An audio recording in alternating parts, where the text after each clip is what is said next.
What's up, guys? I've been playing this game for about 6 years with the occasional little break in between, and I've been so busy in the past year releasing all sorts of content about AION except how to Templar content. So this is one of my favorite things to do: talk about my class, talk about the things that I play, and theory craft, give you guys advice, tips, and tricks. So here it goes, guys. Finally I get the chance to do it. This video is going to be how to Templar in PvP, and just shortly after this one I'm going to release another one, how to Templar in PvE. This is going to be my Templar guide, let's say. Yeah, we're going to be talking about endgame here, so let's get going with the PvP. First of all, guys, I hate to break your bubble. In AION, there are 4 crucial ingredients in order for you to have good fun, good times, and to feel really cool in terms of PvP. Ingredient number 1, and the most important one, is gear. Yeah, I hate to break your bubble, as I was saying just a moment ago, but this is not Guild Wars 2, guys, so in AION you need a ton of gear in order to have more fun. So the more gear you have, the more fun you have, right? It's no fun to get wasted like a fucking mashed potato whenever you go to Acheron. It's no fun for your group to always wipe rest, wipe rest, wipe rest, and that's your dredgen for today. Go to sleep, good night. So that's no fun. Obviously, gear super important. Ingredient number 2 is your skill. That is the second most important ingredient, and one that allows you to actually have a lot more fun than if you would have without having any skill at all. Ingredient number 3 is your ping. In AION, for some classes, ping matter a huge amount, like Templars. For some other classes, not so much. Yeah, so ping is super important. I'm playing AION on about, it varies from 80 to 130 ping, so that is absolute trash ping for a game like AION, for a class like a Templar, etc. I'm going to go into detail why a bit later. So ingredient number 4, and I need you to remember all 4 of these ingredients. So ingredient number 4 is the class you play. Now, in AION, just like in any other game, including the most fair game in terms of PvP, which is Guild Wars 2, some classes are in the meta, some classes are not. You don't see rank 55 dragons running guardians, do you, right? So it goes the same in Wildstar, Aeon, Terra, whatever. Some classes are super good this patch, some classes are not so good next patch, etc, etc. Now Templar, luckily for us, in patch 4.91 and until 5.0, Templar is super viable and super cool to play in terms of PvP. Moving onwards, guys, I will give you some pieces of advice that I think are crucial for a Templar to master when we're talking about PvP. Number 1, and the most important thing as a Templar: be smarter than everyone else on the field. And I'm gonna go into a bit of detail for this one, because I think it's the most important advice I can give you and the most important thing you can personally try to achieve if you're playing a Templar. You need to be smarter than your own group. Not saying that your group should be stupid, but you need to be a lot smarter than them, and you should be a lot smarter than your opponents. I will give you a couple of details. Uh, you need to see the fight in a way in which your group members don't have maybe the time to see it, or don't have the patience to see it, or they just are too busy doing something else. You need to have always a clear mind. When we're talking about PvP, whether it's a group PvP or it's a solo PvP, in solo PvP it doesn't matter so much. It's more for group content, 6 versus 6, 12 versus 12, etc, etc. So you need to be their leader. You need to be the guy that makes the clutch plays. You need to be the smart one that knows that anticipates what's about to happen. I will give you guys a few examples. Yeah, let's assume that you're a Templar and you're playing with 5 Spirit Masters versus 6 Bards. Just an extreme stupid example. Now, obviously, you're not gonna care. Actually, no, you're playing with 4 Spirit Masters and 1 Ranger versus 6 Bards. Obviously, you're not gonna care about your 4 Spirit Masters that much, because you're smarter. You know that the Spirit Masters are not gonna take as much damage from another Clothy, because Clothies take less damage from magic attacks due to the high magic suppression that cloth gear gives you, etc, etc. So this is a very little example from in terms of what I mean by smarter than other people. So if you know that, if you realize that at the beginning of the fight, if you are aware as a Templar that who you're playing against and that that's gonna happen, then you're gonna be smart enough to use your cooldowns on a Ranger instead of on a Spirit Master.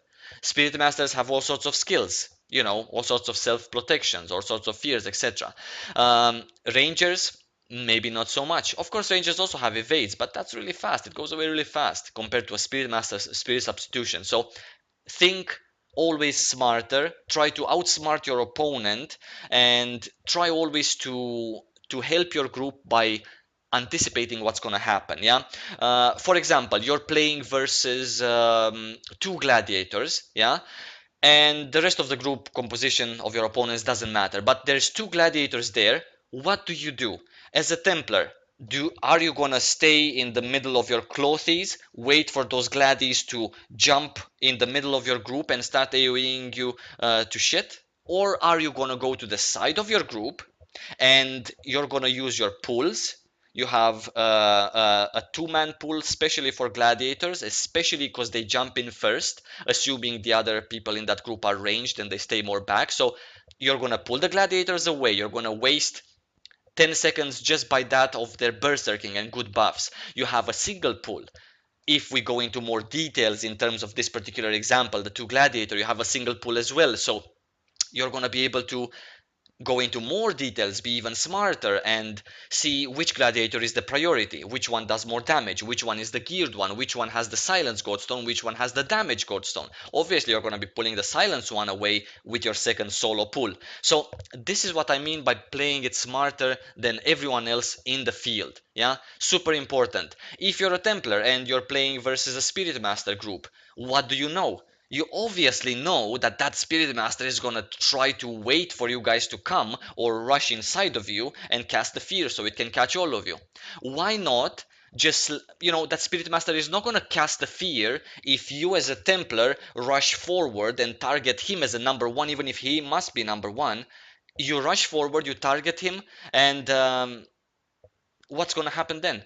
You're never going to, break his spirit substitution and interrupt his fear unless you're lucky with 10 times silence proc and they don't have a cleric. So think about it, guys. If you're let your group go in first, let your group get feared, and then you come in like a boss and use your Imperium Providence. Bodyguard on the cleric, panoply on their number one, or bodyguard on their number one and panoply on their number two. Think smart. Do not play stupid. Obviously, guys, if your pre-made is as geared as fuck and you're playing against noobs, then this may not apply because you can just face rush, fart on them, and that's it, they're dead. So this applies with if you're meeting equally skilled opponents and if your group has for some reason trouble, etc., etc. So think smarter. I cannot emphasize enough on the first advice that I can give you.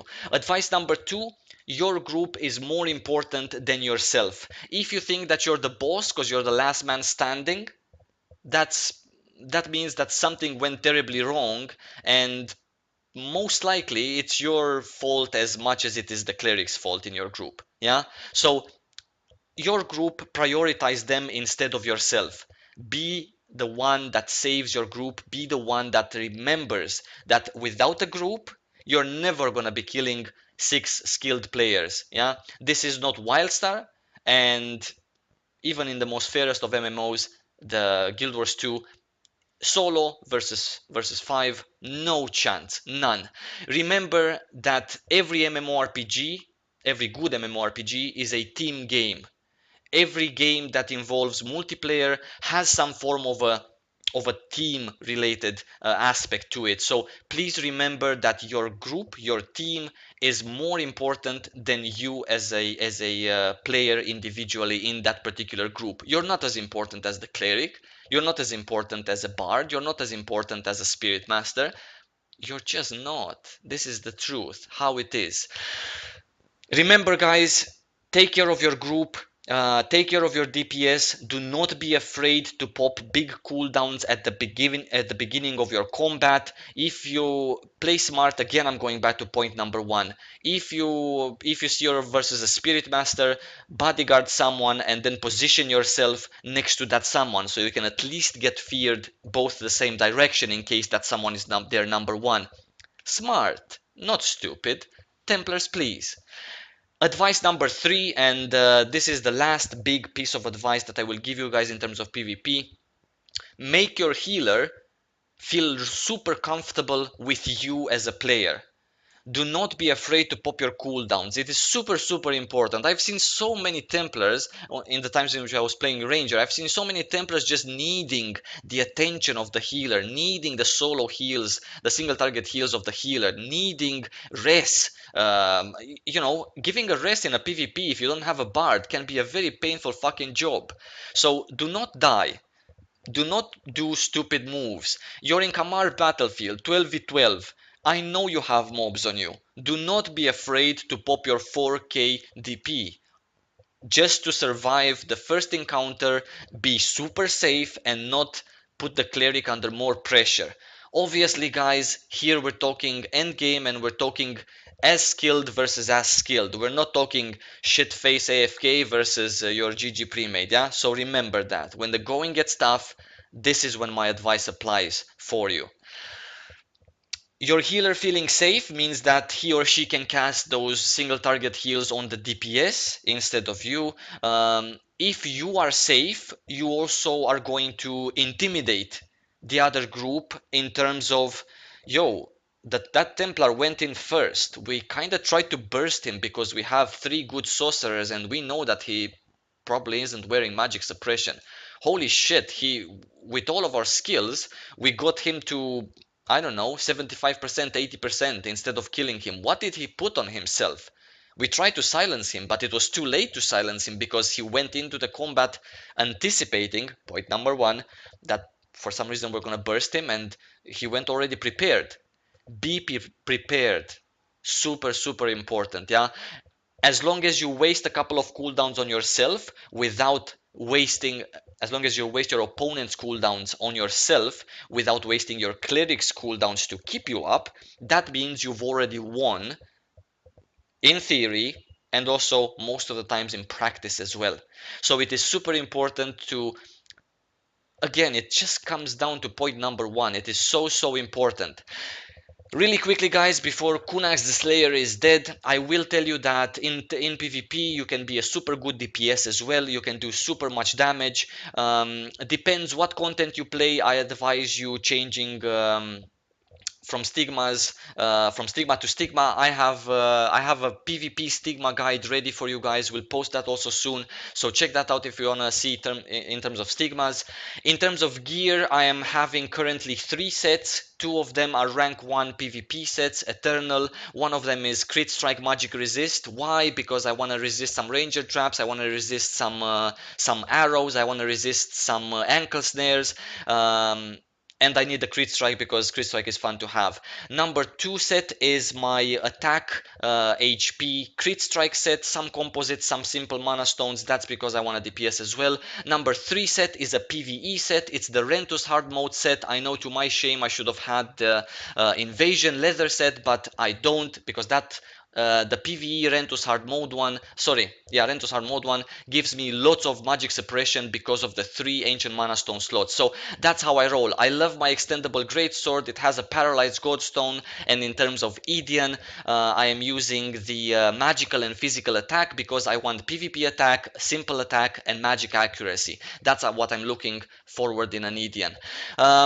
Guys, that about wraps it up. Remember, be smarter, be always prepared, anticipate the fight, play like a boss, pull gladiators on the side, waste their cooldowns, don't pull bards because you're never gonna interrupt them due to their shields. Number 2, your group is more important than you, and number 3, make your healer feel super safe. You're gonna be Gucci in PvP and you're gonna have lots of fun. Lots of love, guys. I wish I will see you in game, and I wish you good luck and lots of fun in PvP.